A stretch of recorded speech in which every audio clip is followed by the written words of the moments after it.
ओम श्री गणेशाय नमः। आप सभी को माघ पूर्णिमा की बहुत बहुत शुभकामनाएं। आज इस वीडियो में हम आपको सत्यनारायण व्रत कथा के संपूर्ण अध्याय सुनाएंगे। तो कथा सुनने से पहले अगर आप इस चैनल पर नए हैं तो प्लीज हमारा चैनल सब्सक्राइब करके बेल आइकन प्रेस कर दीजिएगा और कथा सुनने के बाद इसे लाइक करके शेयर कर दीजिएगा और कमेंट में जय श्री सत्यनारायण भगवान की लिखना ना भूलिएगा। तो चलिए शुरू करते हैं श्री सत्यनारायण व्रत कथा का पहला अध्याय। बोलो श्री सत्यनारायण भगवान की जय। एक समय नैमिषारण्य तीर्थ में शौनकादि 88,000 ऋषियों ने श्री सूत जी से कहा कि हे प्रभु, इस कल युग में वेद विद्या रहित मनुष्यों को प्रभु भक्ति किस प्रकार मिलेगी तथा उनका उद्धार कैसे होगा। हे मुनिश्रेष्ठ, कोई ऐसा तप बताइए जिसके करने से थोड़े ही समय में पुण्य की प्राप्ति हो जाए तथा मनुष्य को मनवांछित फल की प्राप्ति हो जाए। ऐसी कथा सुनने की हम इच्छा रखते हैं। सर्वशास्त्रों के ज्ञाता श्री सूत जी बोले कि हे वैष्णवों में पूज्य, आप सबने प्राणियों के हित में बहुत ही उत्तम प्रश्न पूछा है। अब मैं उस श्रेष्ठ व्रत को आप सब लोगों से कहूँगा जिस व्रत को नारद जी ने लक्ष्मी नारायण भगवान से पूछा था और लक्ष्मीपति ने मुनि श्रेष्ठ नारद जी से कहा था। सो ध्यान से सुनो। एक बार योगी राज नारद जी दूसरों के हित की इच्छा से अनेकों लोकों में घूमते हुए मृत्युलोक में आ पहुँचे। यहाँ अनेक योनियों में जन्मे हुए प्रायः सभी मनुष्यों को अपने कर्मों के अनुसार अनेकों दुखों से पीड़ित देखकर सोचा कि किस यत्न के करने से निश्चय ही प्राणियों के दुखों का नाश हो सकेगा। ऐसा मन में सोचकर विष्णु लोक में वो गए। वहाँ श्वेत वर्ण और 4 भुजाओं वाले देवता श्री ईश नारायण को देखकर, जिनके हाथ में शंख चक्र गदा और पद्म थे तथा वरमाला पहने हुए थे, उनकी स्तुति करने लगे। वो कहने लगे कि हे भगवान, आप अत्यंत शक्ति से संपन्न हैं। मन तथा वाणी भी आपको नहीं पा सकती। आपका आदि मध्य अंत भी नहीं है। आप निर्गुण स्वरूप सृष्टि के आदि भूत और भक्तों के दुख को नष्ट करने वाले हो। आपको मेरा नमस्कार है। नारद जी की इस प्रकार की स्तुति सुनकर भगवान विष्णु जी बोले कि हे मुनिश्रेष्ठ, आपके मन में क्या है? आप यहाँ किस काम से आए हैं? निसंकोच कहें। तो नारद जी बोले, हे प्रभु, मृत्युलोक में सभी मनुष्य जो अनेकों योनियों में पैदा हुए हैं, अपने अपने कर्मों के द्वारा अनेकों प्रकार के दुखों से दुखी हो रहे हैं। हे नाथ, यदि आप मुझ पर दया रखते हो तो बताइए कि उन मनुष्यों के दुख थोड़े ही प्रयत्न में कैसे दूर हो सकते हैं। श्री विष्णु भगवान बोले कि हे नारद, मनुष्यों की भलाई के लिए तुमने बहुत ही अच्छी बात पूछी है। जिस काम के करने से मनुष्य मोह से छूट जाता है वो मैं तुमसे कहता हूँ, सुनो। बहुत ही पुण्य देने वाला स्वर्ग तथा मृत्युलोक दोनों में एक दुर्लभ ऐसा उत्तम व्रत है जो आज मैं प्रेम वश होकर तुमसे कहता हूँ। श्री सत्यनारायण भगवान का ये व्रत अच्छी तरह विधि विधान पूर्वक करके मनुष्य धरती पर आयु पर्यंत सुख भोग कर मोक्ष प्राप्त करता है। भगवान के वचन सुनकर नारद जी बोले कि हे भगवान, उस व्रत का क्या फल है, उसका क्या विधान है और उस व्रत को सबसे पहले किसने किया था और उस व्रत को किस दिन करना चाहिए, ये सब भी विस्तार पूर्वक बताइए। तब भगवान विष्णु जी बोले कि हे नारद, दुख शोक आदि को दूर करने वाला तथा धन धान्य को बढ़ाने वाला, सौभाग्य तथा संतान को देने वाला ये व्रत सभी स्थानों पर विजय दिलाने वाला है। भक्ति और श्रद्धा के साथ किसी भी दिन मनुष्य श्री सत्यनारायण की प्रातः काल के समय ब्राह्मणों और बंधुओं के साथ धर्मपरायण होकर पूजा करे। भक्ति भाव से नैवेद्य, केले का फल, शहद, घी, दूध और गेहूं का आटा सवाया लें। गेहूं के अभाव में साटी का चूर्ण भी ले सकते हैं और सब पदार्थ को भगवान को अर्पित कर दें और बंधु बांधुओं सहित ब्राह्मणों को भोजन कराएं। इसके बाद स्वयं भोजन करें। रात्रि में नृत्य गीत आदि का आयोजन कर सत्यनारायण भगवान का स्मरण करते हुए समय व्यतीत करें। इस तरह व्रत करने पर मनुष्यों की इच्छा निश्चय ही पूरी होती है। विशेष रूप से कलिकाल में भूमि पर यही मोक्ष का एक सरल उपाय है। श्री सत्यनारायण व्रत कथा का प्रथम अध्याय संपूर्ण। बोलो श्री सत्यनारायण भगवान की जय। अब सुनते हैं दूसरा अध्याय। सूत जी कहते हैं कि हे ऋषियों, जिसने पहले समय में इस व्रत को किया था उनका इतिहास मैं तुमसे कहता हूँ, ध्यान पूर्वक सुनो। सुंदर काशीपुरी नगरी में एक अत्यंत निर्धन ब्राह्मण रहता था। वो भूख और प्यास से बेचैन हुआ नित्य पृथ्वी पर घूमता रहता था। ब्राह्मणों से प्रेम करने वाले भगवान ने ब्राह्मण को दुखी देखकर बूढ़े ब्राह्मण का रूप धारण करके उसके पास जाकर आदर सहित पूछा कि हे विप्र, तुम नित्य दुखी होकर पृथ्वी पर क्यों विचरण कर रहे हो? हे ब्राह्मण, तुम ये सब मुझसे कहो, मैं सुनना चाहता हूँ। तो ब्राह्मण बोला कि मैं निर्धन हूँ, भिक्षा के लिए पृथ्वी पर फिरता रहता हूँ। हे भगवान, यदि आप इससे छुटकारा पाने का कोई उपाय जानते हो तो कृपा करके मुझे बताइए। ब्राह्मण बोला कि हे विप्र, सत्यनारायण भगवान मनवांछित फल देने वाले हैं, इसलिए तुम उनका पूजन करो। ऐसा करने से मनुष्य सब दुखों से मुक्त हो जाता है। ब्राह्मण को व्रत का सारा विधान बतलाकर बूढ़े ब्राह्मण का रूप धारण करने वाले सत्यनारायण भगवान अंतर्ध्यान हो गए। जिस व्रत को वृद्ध ब्राह्मण ने बतलाया था मैं उसको करूंगा, ये निश्चय करने पर उसको रात को नींद भी नहीं आई। सवेरे उठकर सत्यनारायण भगवान के व्रत का निश्चय करके वो भिक्षा लेने के लिए चला गया। उस दिन उसको भिक्षा में बहुत सारा धन मिला, जिससे बंधु बांधुओं के साथ उसने सत्यनारायण का व्रत किया। इसको करने से वो ब्राह्मण सभी दुखों से छुटकारा पाकर अनेक प्रकार की संपत्तियों से युक्त हो गया। उस समय वो ब्राह्मण हर मास व्रत रखने लगा। इस तरह सत्यनारायण भगवान के व्रत को जो भी मनुष्य करेगा वो सभी दुखों से छूट जाएगा। इस तरह नारद जी से सत्यनारायण भगवान को कहा गया हुआ व्रत मैं तुमसे कहता हूँ। हे विप्रों, अब मैं क्या कहूँ। ऋषि बोले कि हे मुनिवर, संसार में इस ब्राह्मण से सुनकर किस किसने इस व्रत को किया, हम ये सब भी सुनना चाहते हैं, इसलिए हमारे मन में इसके लिए भी जिज्ञासा है। सूत जी बोले कि हे मुनियों, जिसने इस व्रत को किया था वो सब भी सुनो। एक समय एक ब्राह्मण धन और ऐश्वर्य के अनुसार बंधु बांधुओं के साथ व्रत करने को तैयार हुआ। उसी समय एक लकड़ी बेचने वाला बूढ़ा आदमी आया और बाहर लकड़ियों का गट्ठर रखकर वो ब्राह्मण के घर में गया। प्यास से दुखी होकर लकड़हारा उनको व्रत करते देखकर ब्राह्मण को नमस्कार करने पर कहने लगा कि ये आप क्या कर रहे हैं और इसको करने से किस फल की प्राप्ति होगी, कृपया ये सब मुझे विस्तार पूर्वक बताइए। तो ब्राह्मण कहने लगा कि सब मनोकामनाओं को पूरा करने वाला ये सत्यनारायण भगवान का व्रत है, इन्हीं की कृपा से मेरे यहाँ धन धान्य आदि की वृद्धि हुई है। ब्राह्मण से इस व्रत के बारे में जानकर लकड़हारा बहुत प्रसन्न हुआ। चरणामृत ले प्रसाद खाने के बाद वो अपने घर को गया। अगले दिन लकड़हारे ने अपने मन में इस प्रकार का संकल्प किया कि आज मैं गांव लकड़ी बेचने जाऊंगा और वहां से जो भी धन मिलेगा उसी से मैं सत्यनारायण भगवान का उत्तम व्रत करूंगा। मन में ये विचार करके बूढ़ा आदमी लकड़ियां अपने सिर पर रखकर जिस नगर में बहुत धनवान लोग रहते थे ऐसे सुंदर नगर में गया। उस दिन वहां पर उसे उन लकड़ियों का पहले से अधिक यानी कि पहले से चौगुना दाम मिला। तो वो बूढ़ा लकड़हारा दाम लेकर अत्यधिक प्रसन्न हो गया और प्रसन्न होकर वो पके केले, शक्कर, घी, दूध, दही और गेहूं आदि का चूर्ण इत्यादि से सत्यनारायण भगवान के व्रत की सामग्री को लेकर अपने घर गया। फिर उसने अपने भाइयों को बुलाकर विधि विधान के साथ भगवान सत्यनारायण का पूजन और व्रत किया। उस व्रत के प्रभाव से वो बूढ़ा लकड़हारा धन, पुत्र आदि से युक्त हो गया और संसार के समस्त सुख भोग कर वैकुंठ धाम को चला गया। बोलो श्री सत्यनारायण भगवान की जय। यहाँ पर दूसरा अध्याय भी समाप्त होता है। अब सुनते हैं इसका तीसरा अध्याय। श्री सूत जी बोले कि हे श्रेष्ठ मुनियों, अब आगे की कथा मैं तुमसे कहता हूँ, सुनो। पहले समय में उल्का मुख नाम का एक बुद्धिमान राजा रहा करता था। वो सत्यवक्ता और जितेंद्रिय था। प्रतिदिन देव स्थानों पर जाता तथा गरीब ब्राह्मणों को भोजन देकर वो उनके कष्टों को दूर करता था। उनकी पत्नी कमल के समान मुख वाली और सती साध्वी थी। पुत्र के लिए वो भद्रशिला नदी के तट पर उन दोनों ने सत्यनारायण भगवान का व्रत किया।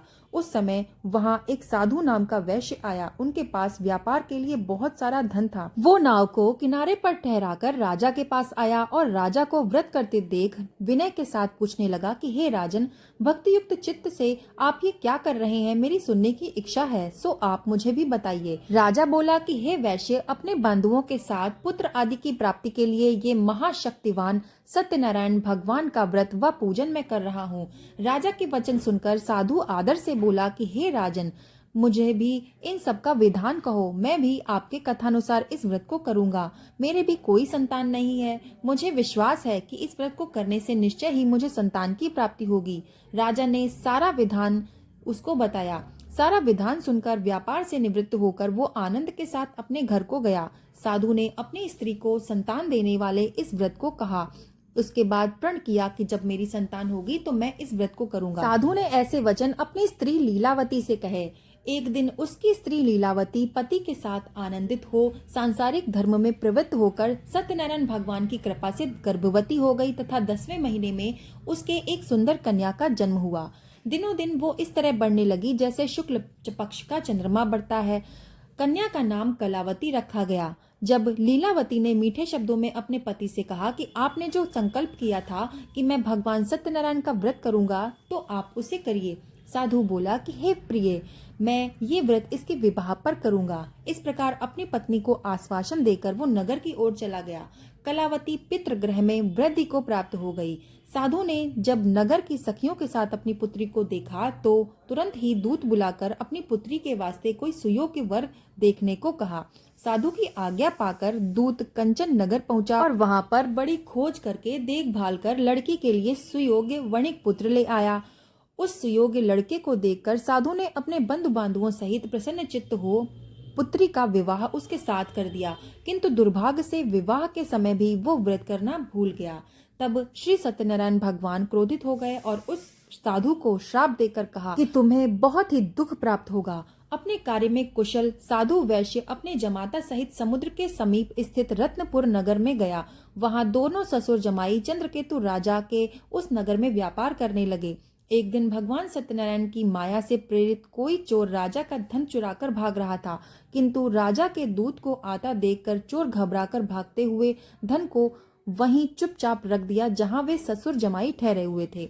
जब दूतों ने उस वैश्य के पास राजा का धन देखा तो उसको बांधकर राजा के पास ले गए और बोले कि हे राजन, हम इन दोनों चोर को पकड़कर ले आए हैं, अब आप आज्ञा दीजिए। तब राजा ने आज्ञा देकर कहा कि इनको कठोर कारावास में डाल दिया जाए और इनका सारा धन छीन लिया जाए।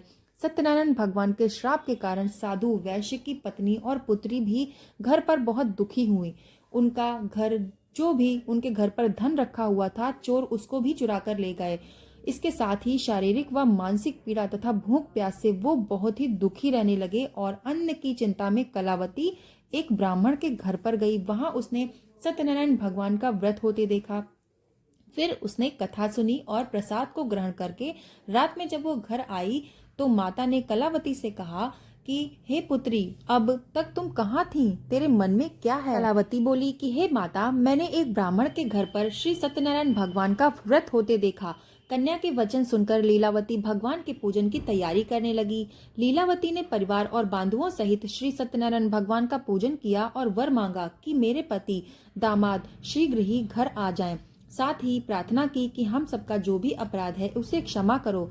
सत्यनारायण भगवान इस व्रत से संतुष्ट हो गए और राजा चंद्रकेतु के स्वप्न में आकर उन्होंने दर्शन देकर कहा कि हे राजन, उन दोनों वैश्य को तुमने बंदी बना के रखा है, वे दोनों निर्दोष हैं। प्रातः काल होते ही उनको छोड़ दो और उनका जो भी धन तुमने ग्रहण किया है वो सब लौटा दो, नहीं तो तुम्हारा सारा धन, राज्य, पुत्र आदि सब मैं नष्ट कर दूंगा। ऐसा कहकर भगवान अंतर्ध्यान हो गए। प्रातः काल राजा चंद्रकेतु ने सभा में अपना स्वप्न सुनाया।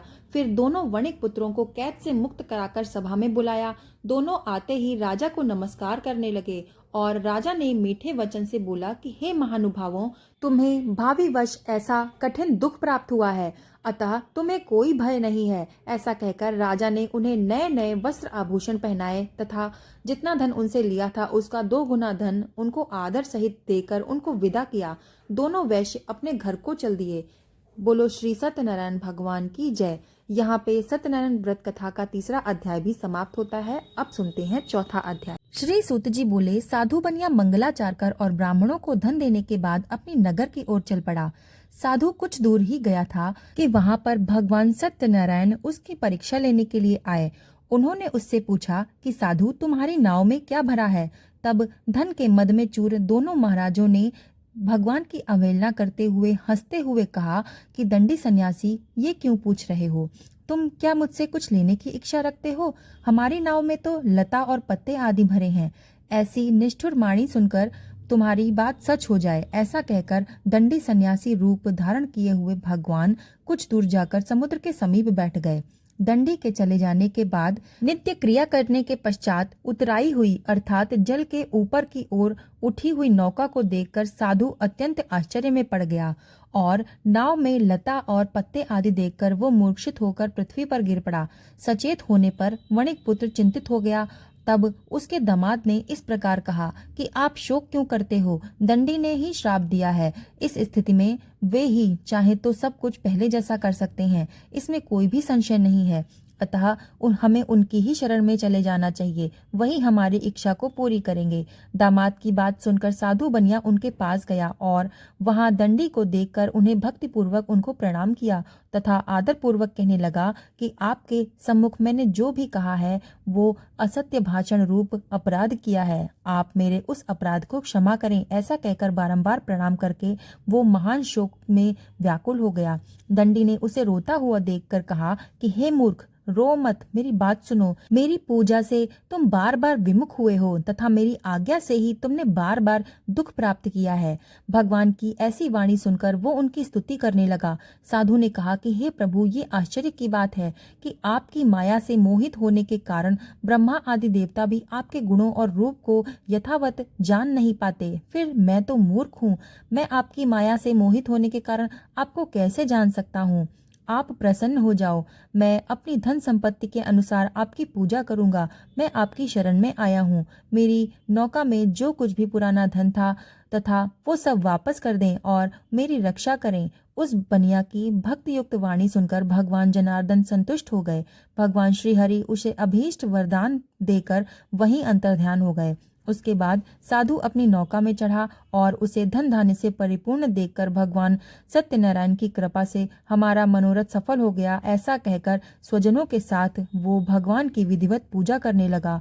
भगवान श्री सत्यनारायण जी की कृपा से वो आनंद से परिपूर्ण हो गया और नाव को प्रयत्न पूर्वक संभाल कर उसने अपने देश के लिए प्रस्थान किया।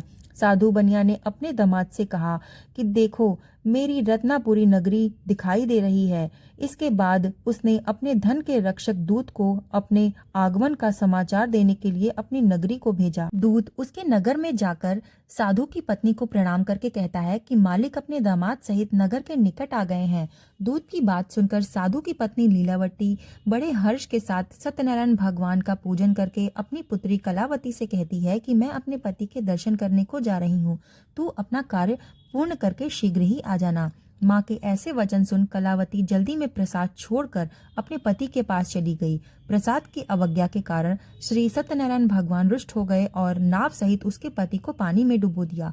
कलावती अपने पति को वहां न देखकर रोती हुई जमीन पर गिर पड़ी। नौका को डूबा हुआ देख व कन्या को रोता हुआ देख साधु दुखी होकर बोला कि हे प्रभु, मुझसे तथा मेरे परिवार से जो भी भूल हुई हो उसे क्षमा करें। साधु के दीन वचन सुनकर श्री सत्यनारायण भगवान प्रसन्न हो गए और आकाशवाणी हुई कि हे साधु, तेरी कन्या मेरे प्रसाद को छोड़कर आई है, इसलिए उसका पति अदृश्य हो गया है। यदि वो घर जाकर प्रसाद खाकर लौटती है तो इससे उसका पति अवश्य ही उसको मिलेगा। ऐसी आकाशवाणी सुनकर कलावती ने वैसे ही किया जैसा कि आकाशवाणी के दौरान भगवान ने कहा और फिर प्रसाद ग्रहण करने के बाद जब वो वापस आई तो उसने अपने पति के दर्शन किए और दर्शन करके वो अत्यंत प्रसन्न हुई। इसके बाद साधु अपने बंधु बांधुओं सहित श्री सत्यनारायण भगवान का विधि विधान से पूजन करता है और इस लोक का सुख भोग कर वो अंत में स्वर्गलोक को प्राप्त करता है। यहाँ पर सत्यनारायण कथा का चौथा अध्याय भी समाप्त हुआ। बोलो सत्यनारायण भगवान की जय। अब सुनते हैं श्री सत्यनारायण व्रत कथा का 5वां अध्याय। श्री सूत जी बोले कि हे ऋषियों, मैं एक और कथा सुनाता हूँ, उसे भी ध्यान पूर्वक सुनो। प्रजा पालन में लीन तुंगध्वज नाम का एक राजा हुआ करता था। उसने भी भगवान का प्रसाद त्याग कर बहुत ही दुख का पान किया था। एक बार जंगल में जाकर वन्य पशुओं को मारकर वो बड़ के पेड़ के नीचे आया। वहां उसने ग्वालों को भक्ति भाव से अपने बंधु बांधुओं सहित सत्यनारायण भगवान का पूजन करते देखा। अभिमानवश राजा ने उन्हें देखकर भी पूजा स्थान में नहीं गया और न ही उसने भगवान को प्रणाम किया। ग्वालों ने राजा को प्रसाद दिया, लेकिन उसने प्रसाद नहीं खाया और प्रसाद को वहीं छोड़कर अपने नगर की ओर चला गया। जब वो अपने नगर पहुंचा तो वहां सब कुछ तहस नहस हुआ पाया तो वो शीघ्र ही समझ गया कि ये भगवान के अनादर का ही परिणाम है। वो दोबारा ग्वालों के पास पहुंचा और विधि पूर्वक पूजा करके प्रसाद खाया तो श्री सत्यनारायण भगवान की कृपा से उसका सब कुछ पहले जैसा हो गया। दीर्घ काल तक सुख भोगने के बाद मरने के बाद उसे स्वर्गलोक की प्राप्ति हुई। जो मनुष्य इस परम दुर्लभ व्रत को करेगा तो सत्यनारायण भगवान की अनुकंपा से उसे धन धान्य की प्राप्ति होगी, निर्धन भी धनी हो जाएगा और भय मुक्त जीवन जिएगा। संतानहीन मनुष्य संतान का सुख प्राप्त करेगा और जो भी मनुष्य इस व्रत को करेगा और इस कथा को सुनेगा उसके सारे मनोरथ पूर्ण हो जाएंगे और अंतकाल में वो वैकुंठ लोक को प्राप्त करेगा। तब सूत जी बोले कि जिन्होंने पहले ये व्रत किया है, अब उनके दूसरे जन्म की कथा मैं तुमसे कहता हूँ। वृद्ध शतानंद ब्राह्मण ने सुदामा का जन्म लेकर मोक्ष की प्राप्ति की। लकड़हारे ने अगले जन्म में निषाद बनकर मोक्ष किया। उल्कामुख नाम का राजा दशरथ होकर वैकुंठ को गए। साधु नाम के वैश्य ने मोर ध्वज बनकर अपने पुत्र को आरे से चीरकर मोक्ष पाया। महाराज तुंगध्वज ने स्वयंभू होकर भगवान में भक्ति युक्त हो कर्म कर मोक्ष पाया। कथा सुनने के बाद सभी ने श्री हरि को सिर झुकाकर प्रणाम किया। यहाँ पर सत्यनारायण कथा का 5वां अध्याय भी समाप्त हुआ। बोलो श्री सत्यनारायण भगवान की जय।